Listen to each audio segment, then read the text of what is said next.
We're talking to Richard and Duncan.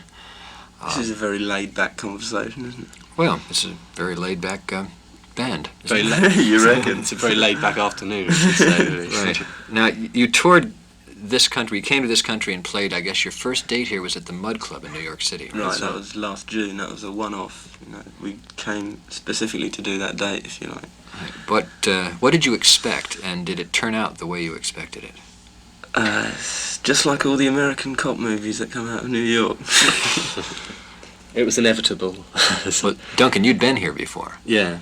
Was there as much music going on live in the city at the time when you were living here, or had it changed radically?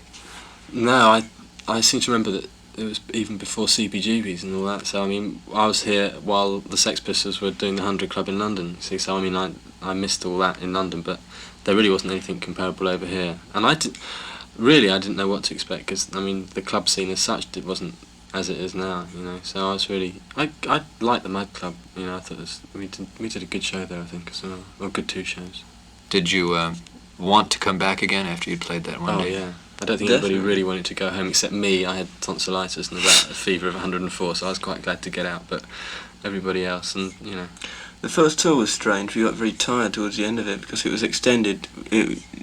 We burnt ourselves out, if you like, by.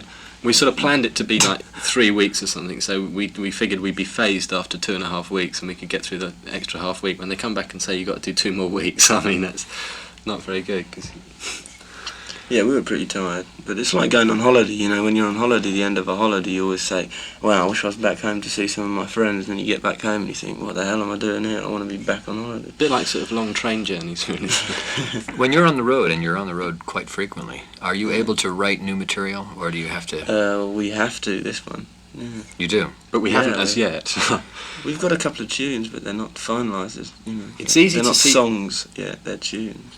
Yeah, it's easy to see how you could write songs, but it's very hard to actually find the time to do it. You know, to actually, you know, we thought before we came over, well, we're all going to be in a hotel room at some time. We can sort of start messing around with something, but you never are. You know. It's been more hectic this tour as well. I mean, there's loads of interviews to be done and photo sessions and all that kind of stuff. And just a little bit more than we expected, which is good, really. You know, can't complain. When you finish touring and you go back, do you take a holiday for a little while and then start all over again? Well, after America we go to Australia, then Japan. Then I think we got about 2 weeks off, and we're thinking of starting recording. We're going to record the 3rd album over here, and that's going on about the 1st of November. So we don't get a lot of time off. Not really. If you add all that up, it'll probably come to the 1st of November, actually.